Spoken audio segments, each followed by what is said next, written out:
বঙ্গোপসাগরকে ঘিরে নীরবে বদলে যাচ্ছে দক্ষিণ এশিয়ার ভূরাজনৈতিক মানচিত্র। আর সেই পরিবর্তনের ঠিক কেন্দ্রে উঠে এসেছে বাংলাদেশ। সমুদ্রপথ, বন্দর, বাণিজ্য ও কৌশলগত অবস্থান সব মিলিয়ে বঙ্গোপসাগর এখন শুধু অর্থনৈতিক সম্ভাবনার অঞ্চল নয়, ভারত, চীন ও যুক্তরাষ্ট্রের ক্রমবর্ধমান প্রতিযোগিতারও গুরুত্বপূর্ণ মঞ্চ।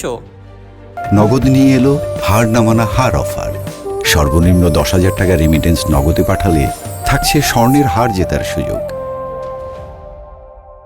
বাংলাদেশের জন্য সবচেয়ে বড় প্রশ্ন, এই প্রতিযোগিতা কি উন্নয়নের নতুন দরজা খুলবে, নাকি দেশকে ঠেলে দেবে জটিল ভূরাজনৈতিক সমীকরণের মধ্যে?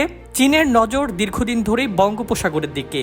বেইজিংয়ের লক্ষ্য দক্ষিণ পশ্চিম চীনের ইউনান প্রদেশকে মিয়ানমার ও বাংলাদেশের সম্ভাব্য সংযোগের মাধ্যমে সমুদ্রের সঙ্গে যুক্ত করা। এতে মালাক্কা প্রণালীর ওপর চীনের নির্ভরতা কমতে পারে। প্রস্তাবিত বাংলাদেশ মিয়ানমার চীন অর্থনৈতিক করিডোর বাস্তবায়িত হলে চট্টগ্রাম ও মংলা বন্দরও আঞ্চলিক বাণিজ্যের গুরুত্বপূর্ণ কেন্দ্র হয়ে উঠতে পারে।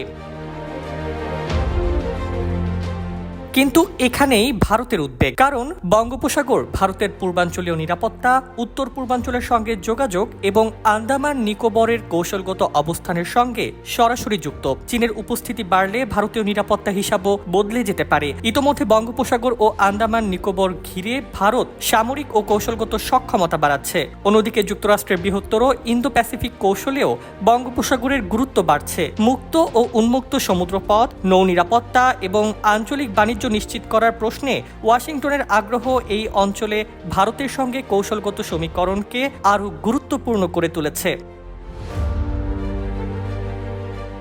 সবচেয়ে গুরুত্বপূর্ণ বিষয়, বাংলাদেশ একদিকে চীনের বড় বাণিজ্যিক ও অবকাঠামোগত অংশীদার, অন্যদিকে ভারতের সঙ্গে রয়েছে দীর্ঘ স্থল সীমান্ত ও নিরাপত্তাগত পারস্পরিক নির্ভরতা। সাম্প্রতিক সময়ে ঢাকা বেইজিং সম্পর্ক আরও গভীর হওয়ার কথাও বাংলাদেশি কর্মকর্তারা প্রকাশ্যে বলেছেন। ফলে বঙ্গোপসাগরকে ঘিরে শক্তিগুলোর এই টানাটানিতে বাংলাদেশের সামনে সুযোগ যেমন আছে, তেমনি ঝুঁকিও কম নয়। বন্দর ও অবকাঠামো বিনিয়োগ, ট্রানজিট সুবিধা এবং বাণিজ্য সম্প্রসারণে লাভবান হওয়ার পাশাপাশি ভুল কৌশলগত সিদ্ধান্ত দেশকে শক্তিধর রাষ্ট্রগুলোর প্রতিদ্বন্দ্বিতার ময়দানেও পরিণত করতে পারে।